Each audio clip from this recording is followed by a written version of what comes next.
This message came to me after I learned there was such a thing as Mexican philosophy.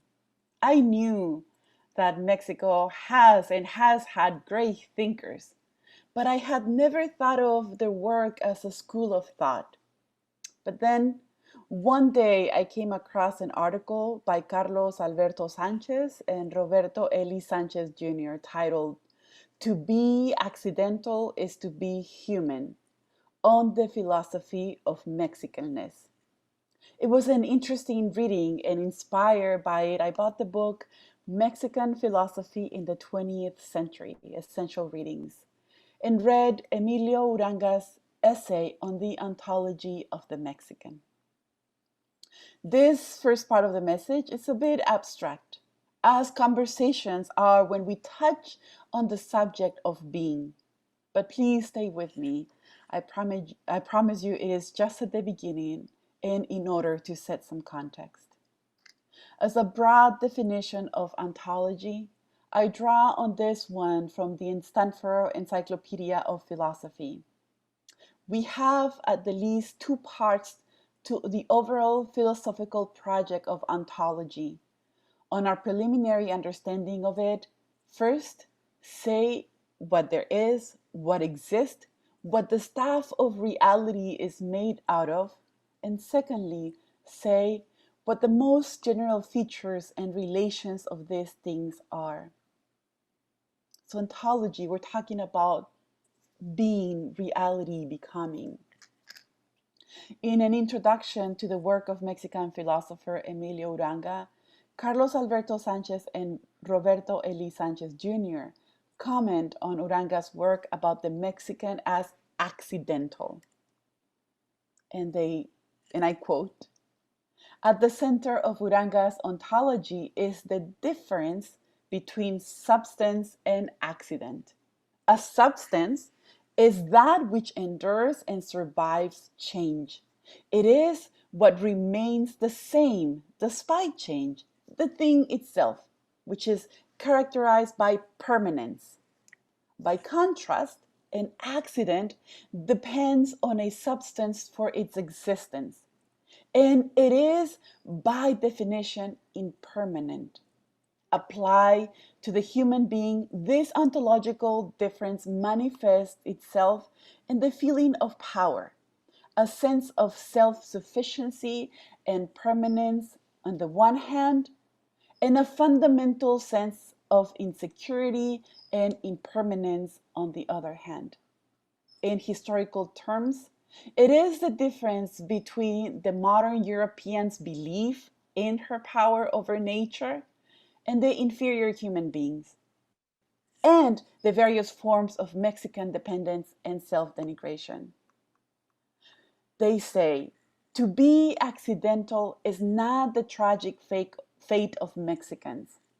The peculiar source of their mystery or fascination with death, instead, is an essential feature of being human.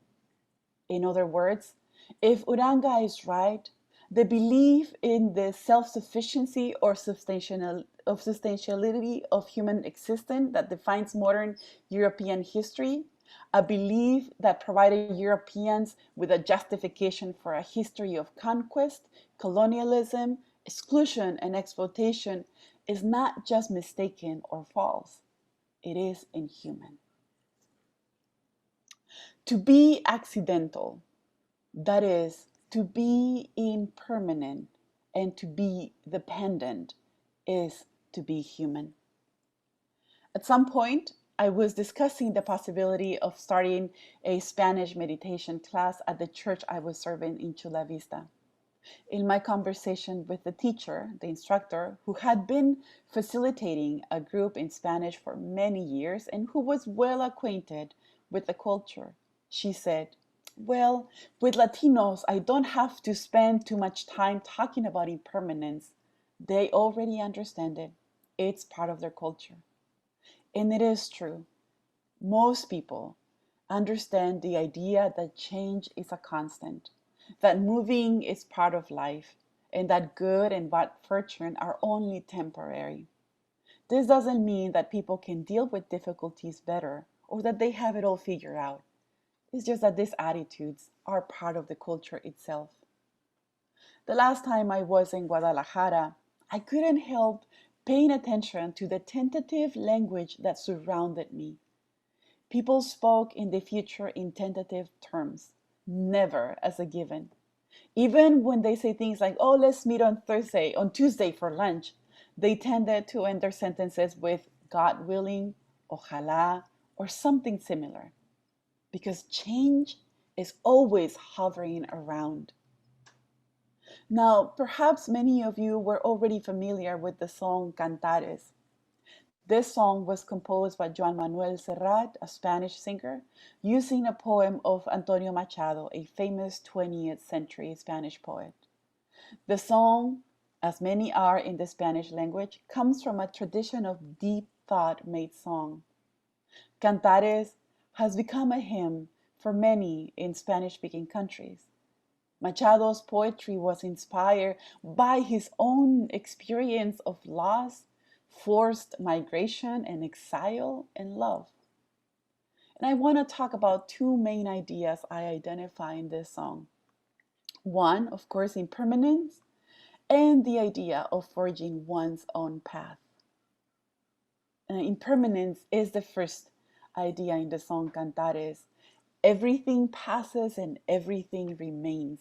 But our fate, our human fate, is to pass, to be temporary. So the song begins by recognizing the brevity of our lives. Now, in terms of forging our own path, while it may appear like the song is affirming the European thought of self-sufficiency within the impermanence of our existence, I believe there's a nuance to it that I want to address. Perhaps this nuance I recognize may come from the ways in which my own Mexicanness is informing my understanding of the lyrics. We know that our existence occurs in the brevity of time between two great mysteries, that we are transient beings, wanderers, questioners, seekers. We seek stability, calm, peace. We also use phrases like to settle down, and we understand this settling down as a part of life. We promise people to love them forever. We want them to love us forever. We ask our friends to never change, and we can never anticipate the ways in which we will be different. We reflect and think that because I am still me, that because I can construct a story of who I am, that there is some permanency to who we are. Yet, we also know that change is all there is, that change is a constant in life. We also seem to be in constant motion from within. We move through the world seeking or contemplating, asking questions and wanting to understand. We are always moving, evolving, changing, and growing. Carl Sagan said, exploration is in our nature. We began as wanderers.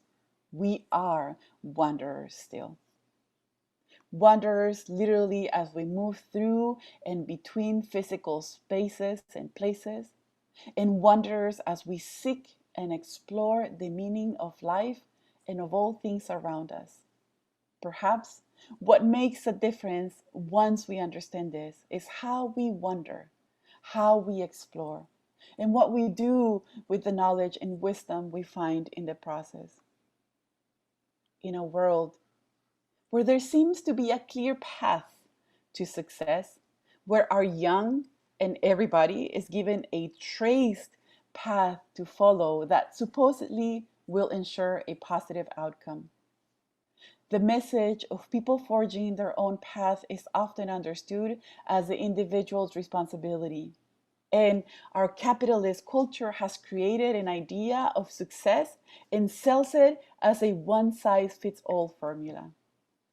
Take, for instance, the concept of vision boards. Did you ever make one? I did, though I don't really remember much of it. But I recently came across an article online that stated, vision boards work. If you don't believe it, the joke is on you. And as with everything else in life, there are debates about how and why they work and when they're not effective. So if you're planning to do one, you're supposed to do it right, or once again, you'd be solely responsible for your own failure. A vision board is a poster where people put images that represent what they want in life. And I won't discuss here whether they're effective or not. What I want to highlight is that people use them as a roadmap of their expected life journeys, like going hiking and following an existing trail. The individualistic take on this would be the entire and solely responsibility of the individual to shape their own life. The unsupported belief that a person that has complete control on life and that their life turning out different to what they expected was entirely upon them. Perceived stability gives us a certain sense of control. In a society ruled by the market, selling stability has turned profitable. It has created an illusionary world of stability accessible to those who can pay for it. Stability, safety, predictability, and some sense of control to an extent are offered with a cost attached to them.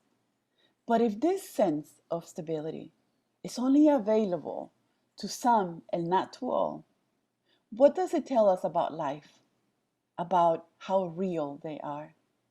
And are they helpful? Yes, but they can also obscure the perception people have of life or of people's ability to face life in a certain way. They can ignore the challenges that complex societies have placed on marginalized communities. But that's not what I hear in Cantares. Antonio Machado's idea of us, humans and transient beings creating paths, does not only refer to the humans who are opening new ways of being in science and technology. It is not only for those who will be memorialized and preserved in history books or for those who can afford it. I believe that Machado has a more democratic understanding of being human, and so his idea applies to everyone. There isn't one way or one path. There are the paths that we make as we move through life, the unique paths no one else can walk after us, the unpredictable paths we can only see by looking back. It is countercultural and life affirming in many ways. I find great comfort in his words. To me, there is hope in them. Hope that the work in progress that my life is okay. Hope that there's nothing wrong with my path if it doesn't look exactly like the others. Hope that there's more unveiling, more discovery to come. That my own unique experiences are just other ways of being human. It eradicates the false sense of control we may think it's necessary, of knowing exactly where we are going. There is no room for shoulds, as in my life shouldn't be this or that, because the future is not a place waiting for us to arrive. Life is not a game of choices with a specific outcome if you choose the right path. That may be true for some systems we have created, but it's not true for life in general. The alternative world we could live in if we had chosen differently exists only in our imagination. It is also an invitation to wonder, to see the road opening before our eyes, to see the path taking shape, knowing that only when we look backwards, we'll be able to see it with more clarity. But contrary to the idea of the individual in full control of their lives, the paths we make are influenced by people, places, and events that are many times outside of our control. It occurs to me that the path Machado refers to in his poem is not alluding to the actual events, to the decisions that takes us to some places instead of others, but to the work of assigning meaning that we all get to do on our own. Because at the end, we are meaning makers and meaning seekers. We are constantly making sense of the world within and around us. So when we find ourselves in a place we didn't expect and look back to see the trail we left behind, we do so in an effort to make sense of our reality. It is in this ongoing exercise of meaning making that our paths are made. This meaning making process are the steps we take to make the road. In this process, we encounter revelations, epiphanies, new truths, new ways of being. Life unfolds before our eyes. It is an invitation to live, as John O'Donohue said. I'd like to live like the river flows, carried by the surprise of its own unfolding. I don't think there's a future waiting for us to arrive. I don't believe in the shoots of life, though I understand how difficult they are to escape from. We, transient, impermanent beings, guided by our own moral compasses, guided by our values and principles, are wanderers in search for truth and meaning, stopping and pausing sometimes in awe at the unpaved road ahead or at the long trail left behind. We co-create life stories as we move forward and as our paths unexpectedly cross. I hope, I really hope, that we are all carried by the surprise of the unfolding of our lives. Wanderer, there's no path. The path is made by walking. Caminante, no hay camino. Se hace camino al andar. Now please join us in listening or singing our closing hymn, El alma que anda en amor.